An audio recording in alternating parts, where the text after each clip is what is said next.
All right, but now I can't see my notes, so hold on a second. All right, I have to click this.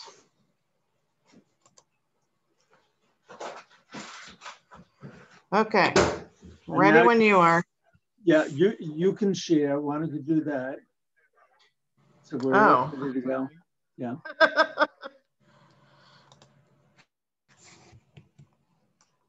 Hold on a second. That's all right. It's so much better when you don't have the pressure of 100 people looking over your shoulder. It certainly is. There we go. All right, can you see him?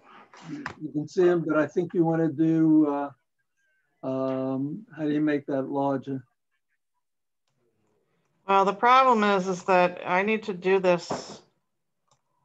If you want, I can do it if you want. Well, you might need to show the slides because I need to, you know, be able to see my notes. All right, so why don't I do that? Okay. Why don't you get out of, you stop sharing and I'll go into, right? Mm-hmm. All right, so chat for a moment and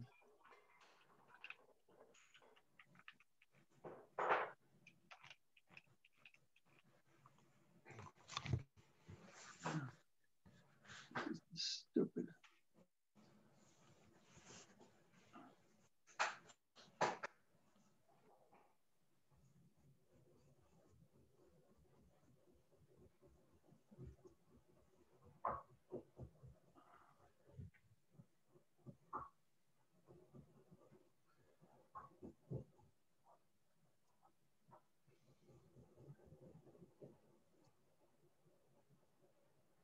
This is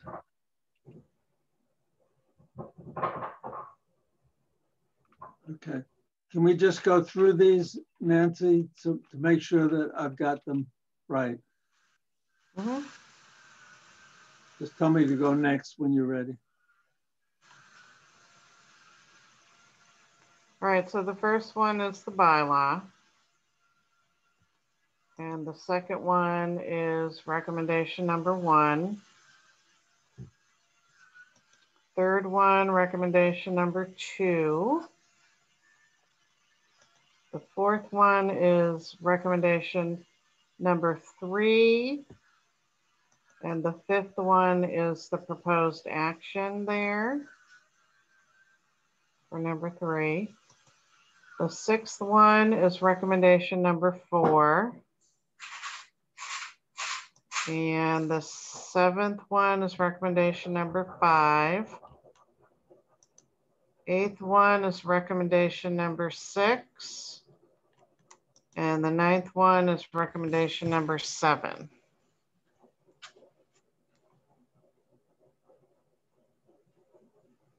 Okay.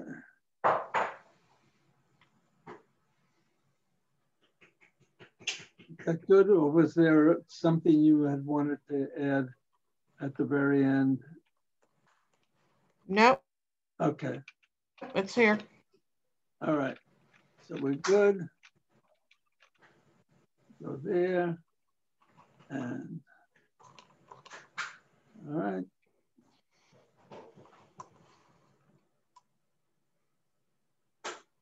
So whenever, and just tell me next. I'll say next, please. Yep. Yep. All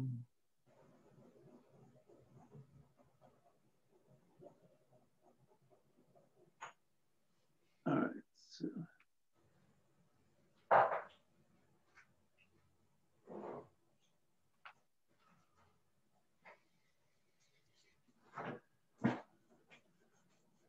So I'm set.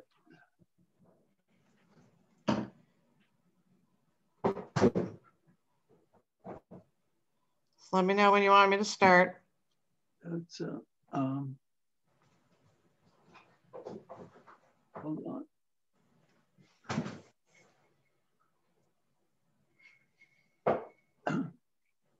We're all set. You're on. Thank you so much for having me. To set the stage on the next chapter of the Morse-Neal primary debacle. We're going to start with looking at Massachusetts Party Bylaw, Part D. And what is most important to see here are the highlighted words: no staff member of the state committee shall endorse or participate in any contested Democratic primary campaign. And if you have read the report, of course, you know exactly what that means. If you haven't read the report, that's exactly what that means. We are trying to determine a number of things. Who are staff members? First of all, is the chair a staff member or not? What role our legal counsel, Jim Roosevelt, had in the matter? And also, what were the actions of our staff member, Veronica Martinez? Next slide, please. So first, we will start by looking at the JUC's review recommendations and proposed actions. And it's also important to know that I'm going to be referencing two other documents. One is called the Final Determination of Certain Complaints of Named Parties, issued by our Deputy Legal Counsel, Chip Flowers. And the second document is the minutes of the Rules Committee that met on January 7th, 2021. And then subsequent to that, the entire Democratic State Committee met on January 28th, 2021, and we went through this report. At the Rules Subcommittee meeting, the members put together the Jake's report and the Final Determinations document, which, by the way, was the result of the complaints document that many of you signed. And while I am going through all of these, there are two legal terms to be aware of. The first is the word frivolous, a legal term meaning a legal move in a lawsuit clearly intended merely to harass, delay, or embarrass the opposition, and intent, the mental desire and will to act in a particular way, including wishing not to participate. So here is recommendation number one. The DSC should determine conclusively whether the chair is considered staff for purposes of the aforementioned section 2D, and whether any conditions such as collecting a salary alters whether the chair is considered staff. The proposed action, as you will hear in the Rules Committee report, they have moved this to be sent to the Bylaws Subcommittee in coordination with the Rules Committee. So basically, the upshot of this was that all complaints against Gus Bickford, Jim Roosevelt, and Veronica Martinez were deemed frivolous because it was not their primary intent to interfere in the primary.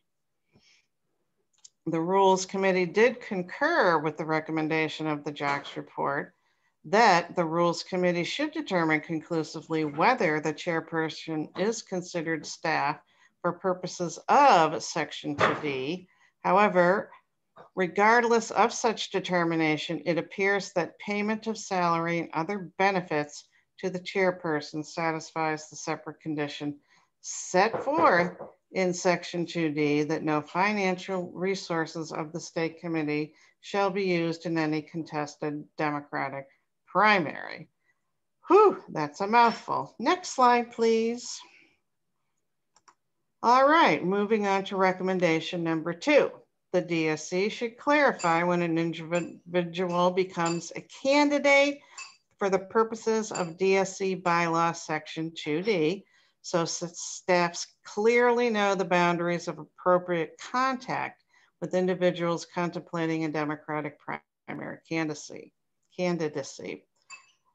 Proposed action. As you will hear in the Rules Committee report, they moved this to be sent to bylaws so that the two of them could work on it concurrently. In addition, when they did that, they voted unanimously to attach the following motion to Legal Review Section 8. The Rules Committee recommends that the DSC resolve for the purpose of defining a contested primary election in the context of the Massachusetts Democratic Party bylaws, Section 3, 2D only, that an individual is officially recognized as a primary election candidate on the day following the last day that the Secretary of the Commonwealth determines that a candidate may withdraw their names from the ballot. The next two slides go together. Slide 4 will be the first, is the next Jake's recommendation, and the second is the proposed action. Next slide, please.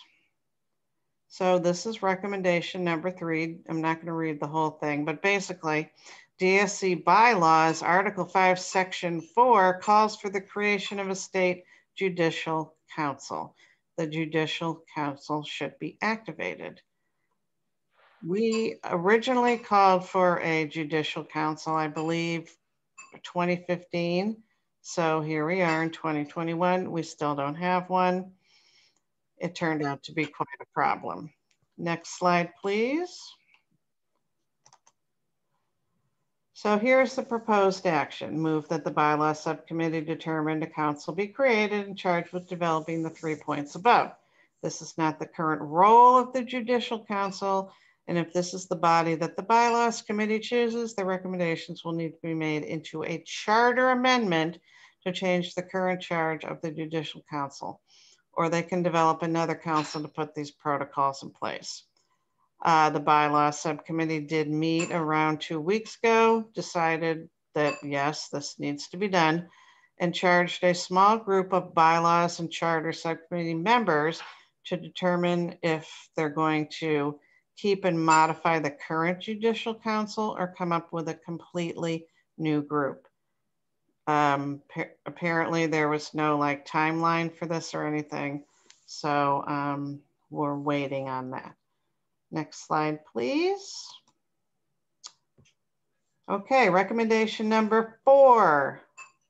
DSC chair, staff, volunteers, office holders, and members should be trained about the role of the Judicial Council and the protocols promulgated by the Judicial Council.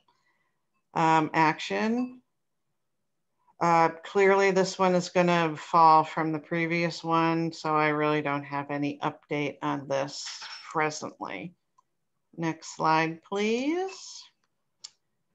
All right, number 5, DSC should adopt and publish a code of ethical conduct as stated in the DSC Charter, Article 8, Section 1. Move that this be sent to the Personnel Subcommittee to create a code of ethical conduct. You know, clearly it's pretty mind-boggling that we do not have a code of ethical conduct, but I do have to say that it is something that has been pushed back against many times. Next slide, please. Recommendation number 6, DSC chair, staff, volunteers, office holders, and members should be trained on the code of ethical conduct.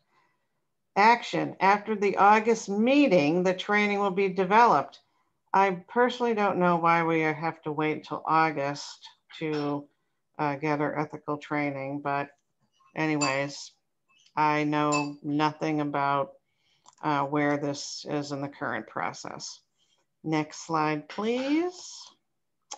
And finally, recommendation number 7, the DSC should take appropriate action regarding staff consistent with the findings of this review.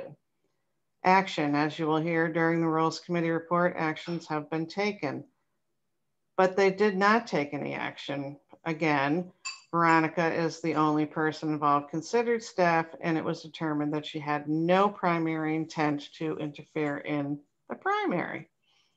So in summary, the Rules Committee decided to take no action on any of the complaints sent by you because they are frivolous.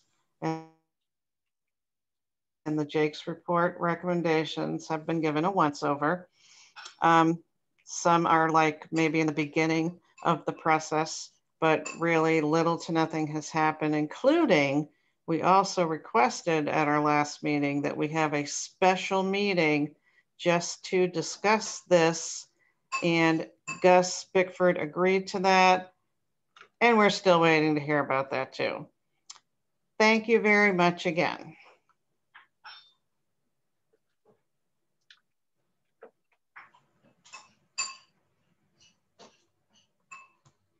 All right, that's it.